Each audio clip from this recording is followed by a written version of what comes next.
gusto magbigay ng buhay sa Diyos. Lahat ng gusto pag-alay ng buhay sa Diyos. At hayaan ng Diyos ay ipakita sa kanya kung anong kakayahan, talento ang binigay sa kanya ng Diyos para magamit niya sa Diyos at sa kanya ng Diyos. Just come forward, kapatid, and I will pray for you. Hallelujah.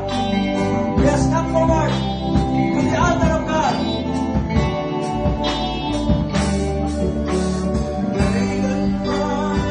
Just come closer. Come closer. Come closer. Manitila come closer. Hallelujah. Lahat ng gusto magpagamit sa Diyos, gusto maging blessing sa kingdom of God, come! Come in Jesus' name.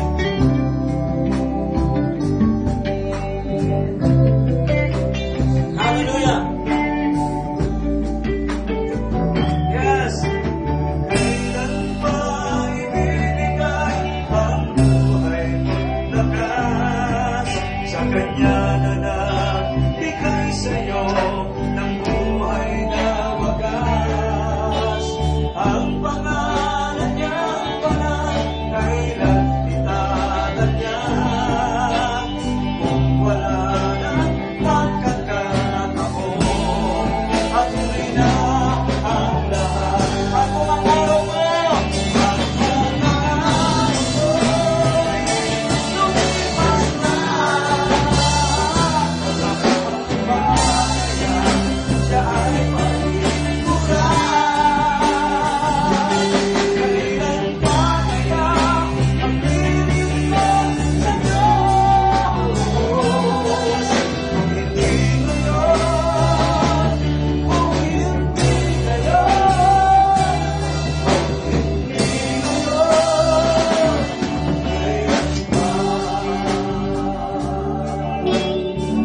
tayo manalangin sa ng ganito. Dakilang Diyos, aming Amang nasa langit, salamat po. Kayo ang tumawag sa akin. Kayo ang pumili sa akin. Kinilala niyo po akong lingkod niyo. Ang nilagay sa inyong lahat. Pinagkalooban ng mga talento para gamitin sa iyong kaluwalhatian. Sa oras na ito, isinusuko ko sa iyo ang aking buong buhay. Tulungan mo po ako na makita, maunawaan ang mga talento na ibinigay mo sa akin upang ito'y magamit ko para sa iyong kaluwalhatian, para sa iyong kaharian, para sa paglago ng mga kapatiran. Ngayong araw na ito, hinihiling ko ang kapangyarihan ng iyong banal na Espiritu ang kumilos sa buong buhay ko, sa buong pagkatao ko.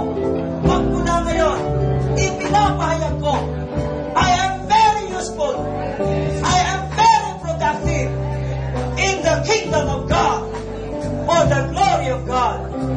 In Jesus' mighty name, this is my prayer, this is my commitment, this is my devotion, this is my dedication. In Jesus' mighty name.